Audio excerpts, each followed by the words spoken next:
Okay, good morning. And as you can see, it is a good morning. Beautiful sunshine here. So I thought I'd sit in the studio because this is still getting the sunlight, and I've got plenty of flowers left from the weekend workshop. And so I thought I'd do a little gentle play with flowers this morning.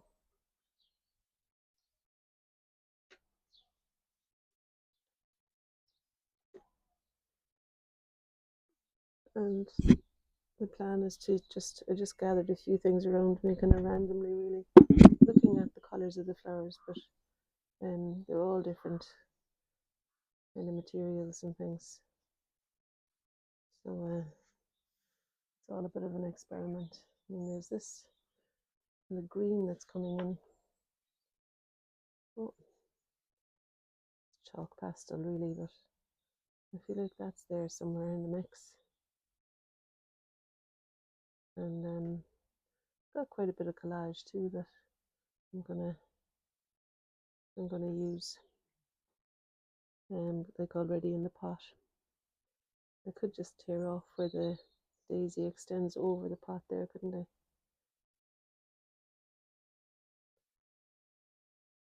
To help me. And then probably I could put down I could put the back of the paper down as the petals of that other daisy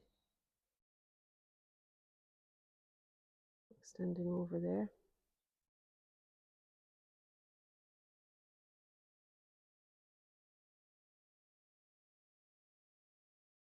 And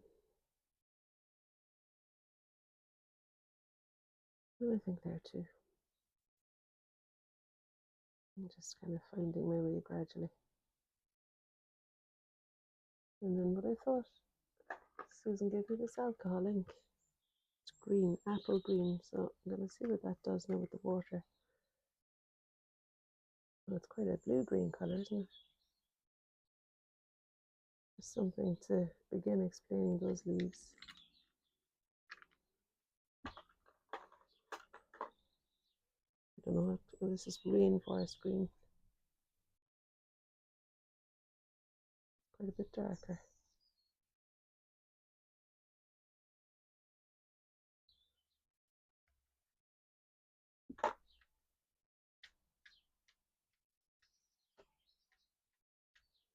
I never thought I'd got my watercolours as well, of course. I could have used them too here. But maybe like around where the daisies could be quite dark.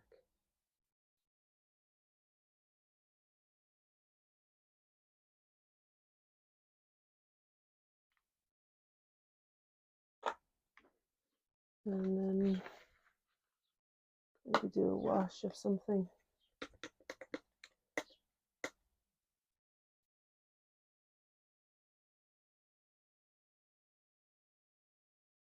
Something more muted, you know. Even possibly red on top of that.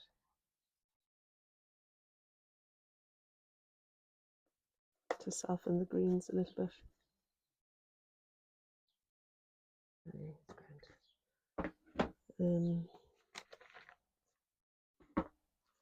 Another kind of useful thing at the weekend was this leafy collage stuff.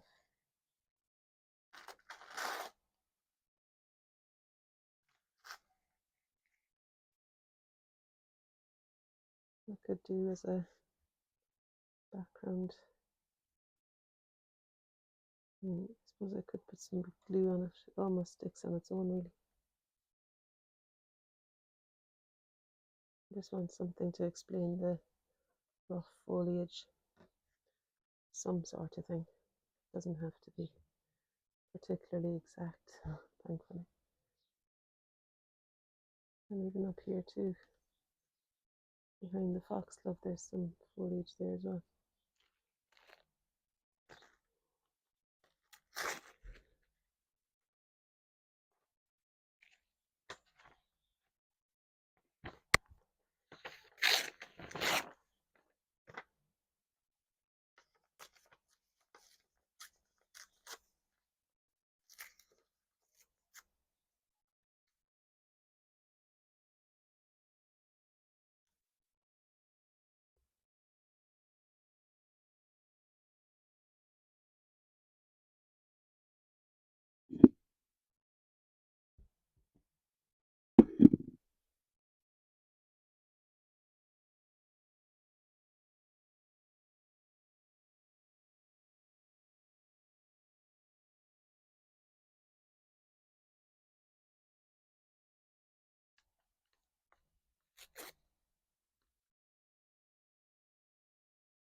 And the daisy, of course, will be underneath that one too, so I'll tear off a little bit of that.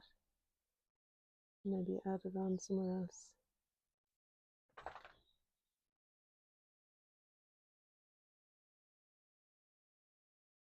Yeah, and there's different things, like there's foxgloves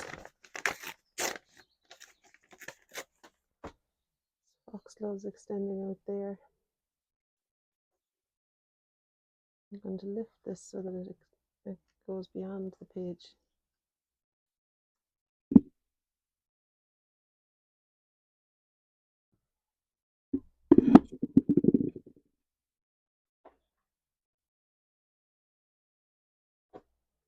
This is kind of wrapping paper, so it's nice and thin.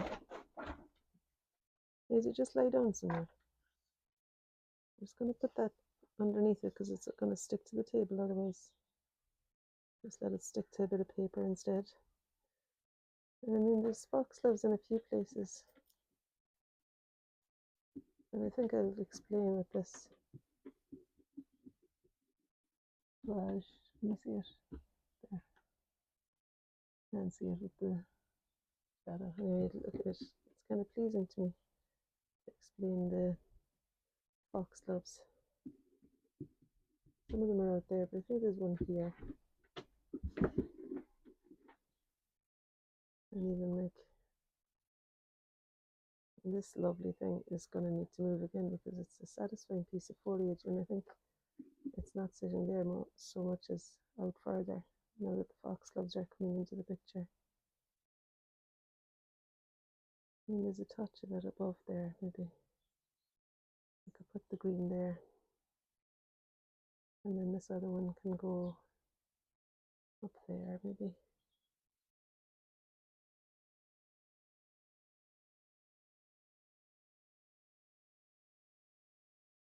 And possibly that's where the other foxgloves will be located. Is there. Oh, what have I got now on my fingers? Something that reads as a foxglove here, I think. That can go there. And then in between the two is some areas of nondescript green foliage. I don't want it to overlap the foxglove. I want it to read as though it's sitting behind. So I'm not going to let it physically overlap.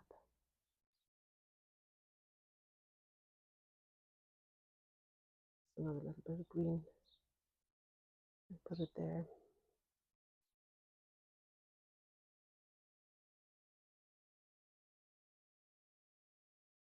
That nice yellow green colour with the leaf with the foxglove in it. Something there too, I think. And then I'll use a little bit more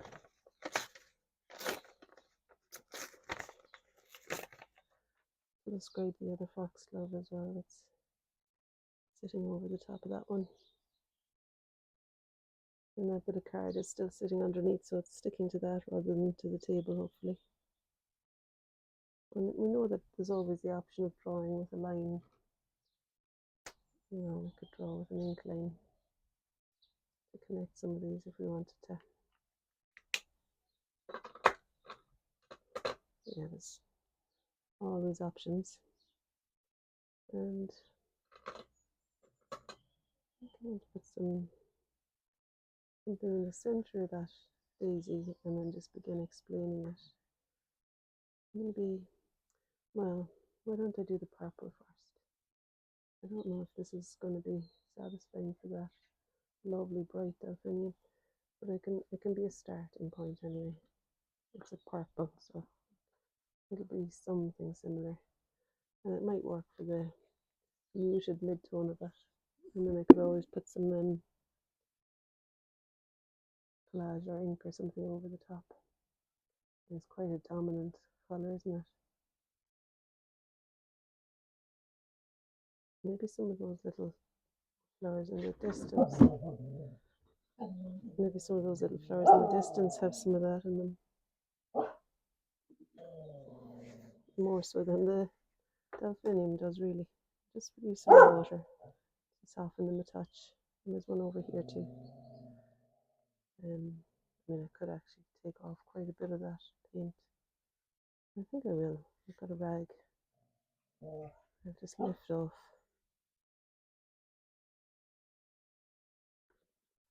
And it's quite chalky, that acrylic. It dries fairly quickly though. I think I'll just let it be a bit fluid again. And what about this magenta? This is quinacridine magenta. I wonder if there's some of that. That's okay. Sorry about Maisie now. There's a dog down the road that she gets all excited about. It's like she's a bit tense, I think. Oh, amazing. We've done our yoga and everything. So it's not that.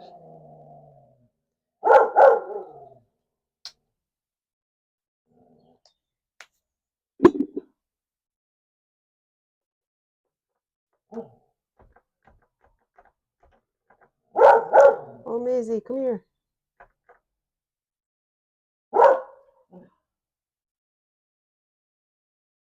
Come on, over here. It's all right. Oh, she gets all worried about that dog. No. So, yeah, I might just blend that out a little bit. Gosh, it's got lots of pigment in it, doesn't it? That magenta.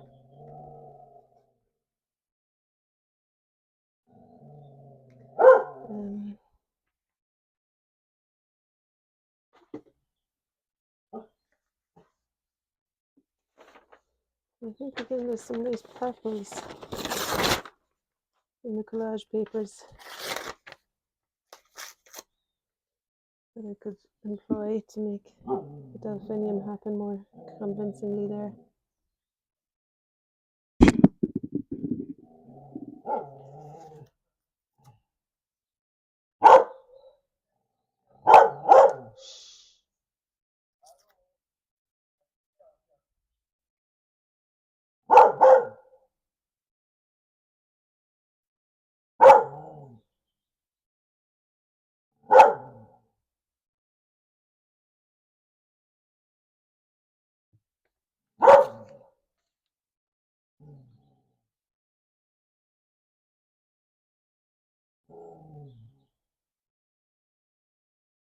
If she keeps going, I'm just going to put her in.